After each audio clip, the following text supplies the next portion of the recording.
Hello, everybody, and welcome to Candid Truth, where the truth is not optional but the standard. Um, I know Mikey has his saying of what he will say it is. It is getting candid with it, but that's what I say. And so I hope you guys are having a wonderful Friday leading into the weekend. Thank you guys so much for being here and tuning in. So we've had a few questions about the holidays presentations, and I'd like to go ahead and address those. So the question is, how or what do we do instead of the holidays, or what do we do with the holidays? And my answer to you would be, well, it's time given to us by the government. And I think we should take that time. We should use it to have family and friends around and be a good witness to them, to do things together that are godly, share a meal, eat good food, take care of your health, go on walks, do activities that are glorifying to God on them still. Just do not do the traditional foods and activities or rituals. So for me and my family, just a little snapshot, we are kind of a mixed family. A little more than half of my family are not what I would say are even Christian. And so even growing up as a young child, I had to figure out how to deal with all of that. Along with the leading of my parents, they didn't know how to deal with it much either. But they were great parents, and we all just had to kind of heap love upon these people. We still get together with some who are willing to kind of to do so. Others have gotten tired, as many will, of hearing your beliefs and may stop attending activities and family get-togethers with you. That is something you really cannot do. Cannot change for them if they decide to do so. And that's not the goal. The goal is to actually take this time together, if they are willing to do that, and make them see God's glory.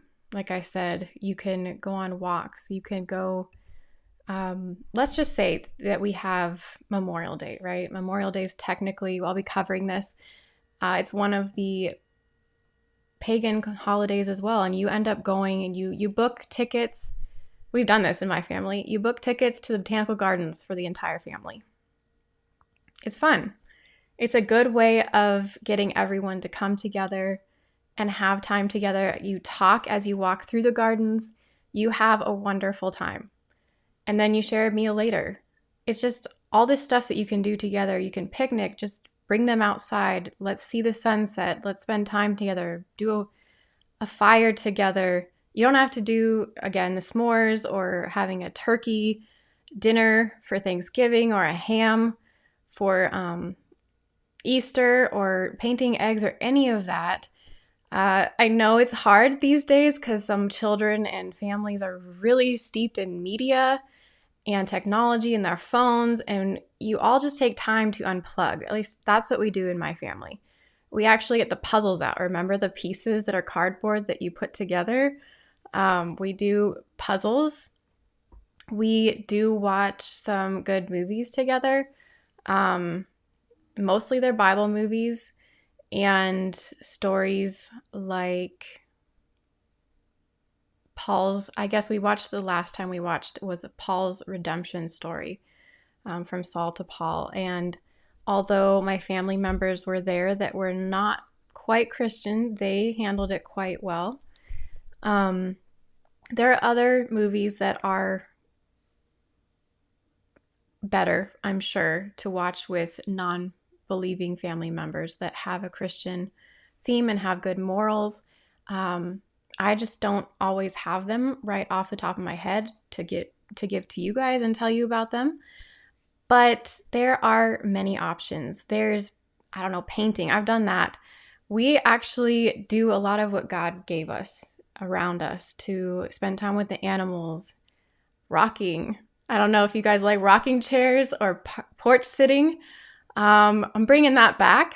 I love that. And you sit there with the animals and each other and you talk or enjoy the sunset, enjoy iced tea together, bake stuff together. Actually, that's one of the best things we did last holiday that we had. We all got an ingredient out and we made banana bread together or some kind of bread. Like, these are all things, crafts. Do crafts together. And of course, not to celebrate or venerate that holiday, because I know some crafts are associated with certain holidays, but try just, I don't know, like origami, origami, or painting, or drawing, or I like to draw mugs. And it literally, I'm not a great artist. I'm not a great drawer, but a Sharpie on a mug, you can write just names on it. You can just have what comes to you, but it's pretty amazing how much you can connect with people, like the real connections that come out of these kinds of interactions that I hope you guys want and will be able to have based on what I'm telling you with your family as well. So that is all I can really tell you guys. From my own experience, it's gone over well. Most people don't realize that are people in the family that don't really believe, and they know the holiday rituals, they know the traditions, and they know something's different, but some of them will even forget that you've left those out of your holiday celebration. They'll be like, wait a minute, we didn't do this or we didn't do that. And that's good to hear. It's actually that they have had fun that day. You got them lost in talking and connecting and having a good time without having to do any of those things. That is what you want. That is what God wants for all of us, to even bring others to the truth and to bonding with Him, kind of without pushing it in their face or having to tell them to do so, but just enjoying by example His presence because of you and how you decided to run your day or your celebration day. And it's not really a celebration day, it's just another day. So I don't know if that helps. I hope it does. But this is how I would advise you to deal with the holidays. I hope you've been blessed by this and that it's very helpful. If you guys would like some specific advice, I'm not sure. Like, for instance, actually, this comes to mind. I've been invited by other family members, and I've had this question before. What if you are invited to go to other people's houses? Other family members who you know will have a Christmas tree, have presents, Easter. They'll have the painting of the eggs. They'll have painting eggs that are cookies, or frosting cookie eggs. And they will all have certain things, that are like Halloween. They're going to dress up and such. You can go. I have gone. And you don't do the dressing up. You don't do the painting of eggs. You literally, again, are there as though you were one of the apostles and Jesus sitting in their living room.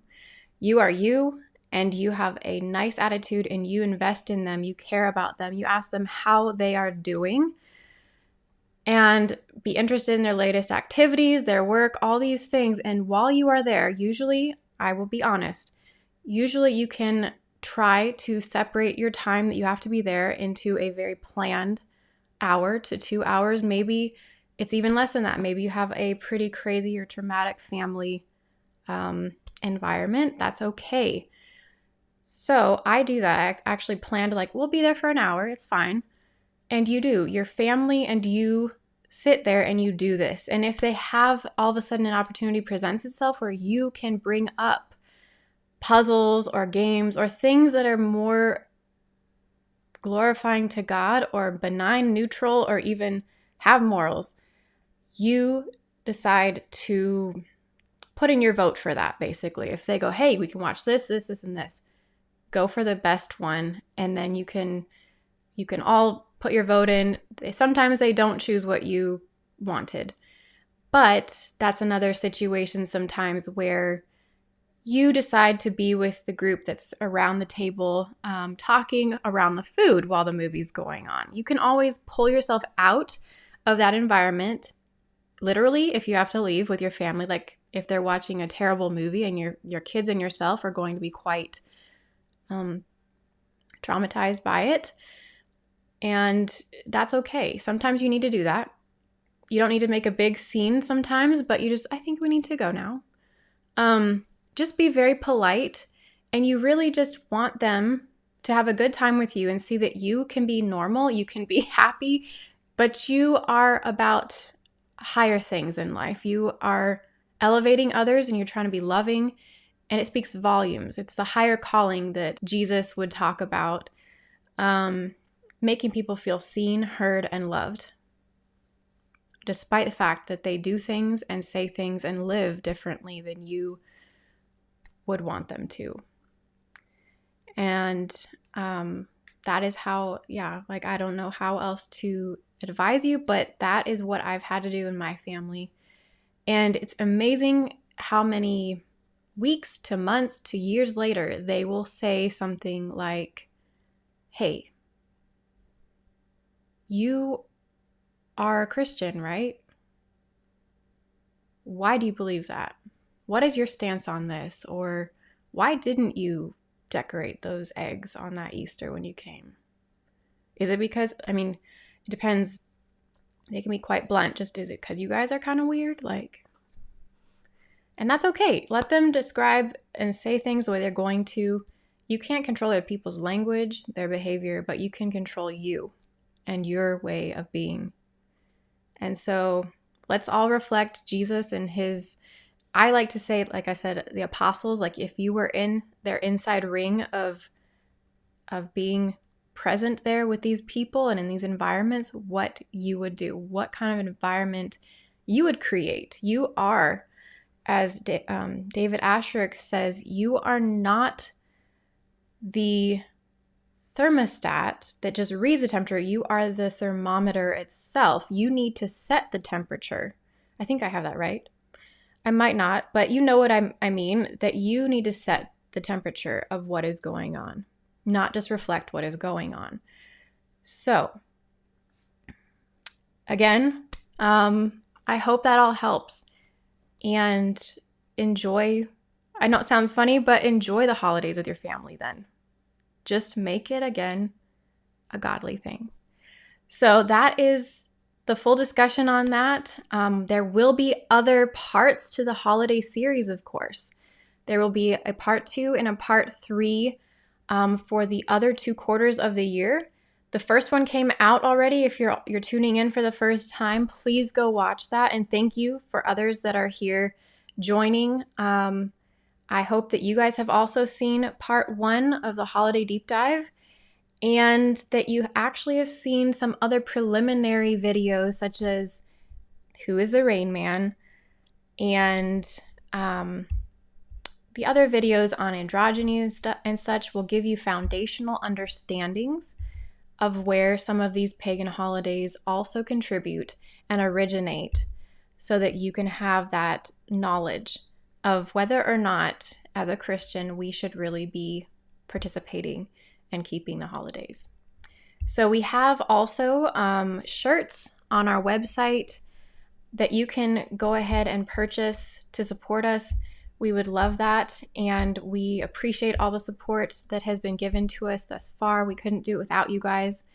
And we also have our donation page that has all of our links.